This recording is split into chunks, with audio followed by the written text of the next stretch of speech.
هم دوست داره که مثل سرور گامکس پلیرها از یک مکان به یک مکان دیگه با جی پی اس برن. پس این ویدیو مقصد توه. فقط قبلش بهم قول بده که حتما شلم حساب میکنی، زنگوله بغلشم میزنی، این ویدیو رو لایک کردی و اینکه یه کامنت هم واسه من گذاشتی و جوین چنل دیسکوردم هم شدی. بچه‌ها این پلگین دوره یه نکته‌ای داره که من جلوتر بهتون میگم، ولی خیلی ستاپ آسونی داره و یه حرف زیادی نمیزنم. بریم سراغ ویدیو. چه میان تو گوگلتون سرچ میکنید که جی پی اس و این پلاگینش واسهتون میاد و میبینید که پلاگین شعار پولیه. چقدر؟ 15 یورو. خب ما نمیخوایم بیایم که قاعدتا 15 یورو پول بدیم واسه یه دونه پلاگینی که جی پی اس باشه. پس میایم چیکار میکنیم؟ دوباره بچه میاین توی سرور دیسکورد من که لینکش تو دیسکریپشنه و خیلی راحت پلاگین رو به صورت رایگان از بخش فایل ها دانلود کنید و خیلی راحت حالا میتونید بیاین و اینا رو ببندم و بریزید توی سرور ماینکرافتیتون از بخش پلاگین، یا اگر از سایت ماگما نود استفاده میکنید اونجا آپلود کنید، یا اگر از سایت پلی دات هاستینگ استفاده میکنید بازم اونجا آپلودش کنید. و بچه کاری نداره، بعد اینکه آپلود کردیم سرور رام میکنیم. من از قبل سرورم رانه و واردش میشم. اوکی. در وقت وارد شم اول اینو برسم. صبر کنید کجا بوده؟ اینجاست. خب و وقتی وارد میشیم اسلش پی ال میزنیم که میبینیم پلاگین کار میکنه جی پی اس. من حالا میذاره این ورتر و چرا این شکلی. و مثلا بچه اینجا اسپان ماست. اوکی اینجا اسپان ماست. حالا اوکی. و مثلا اینجا یه شاپیه. اینجا هم یه دونه شاپه. ما میخوایم پلیر رو از اسپان اصلا برسن به شاپ، ولی خب پلیر روشو نمیدونن که دیگه بعد از جی پی اس استفاده کنن.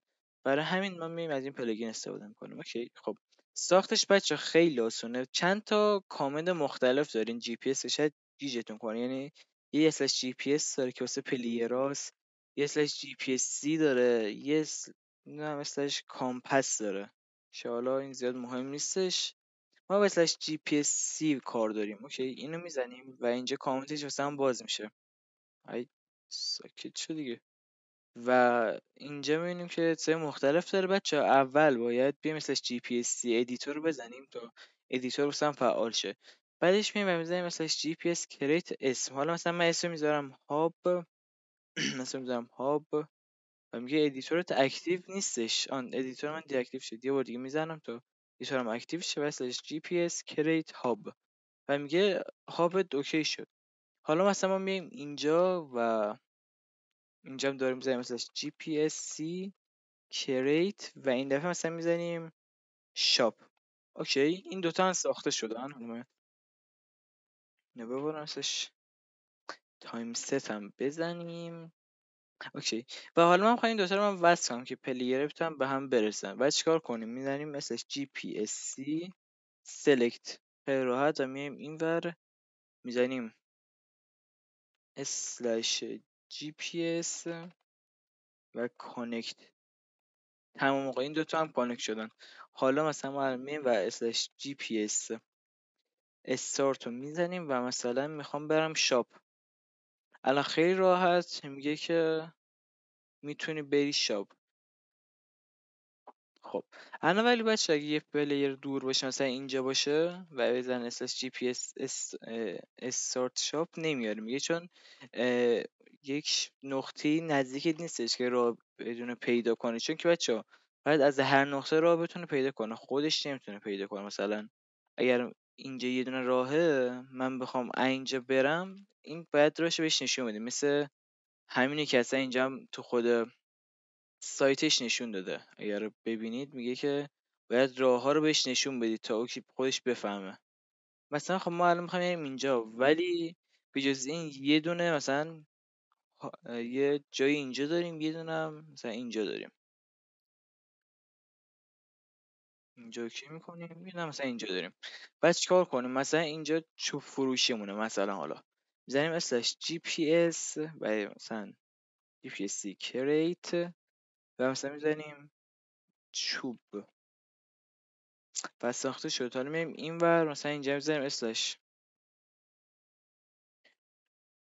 جی پی اس کریت ساب مثلا این دفعه. حالا و اوکی. خب ما الان میایم اسلش جی پی اس سی سلکت رو میزنیم و میایم این ور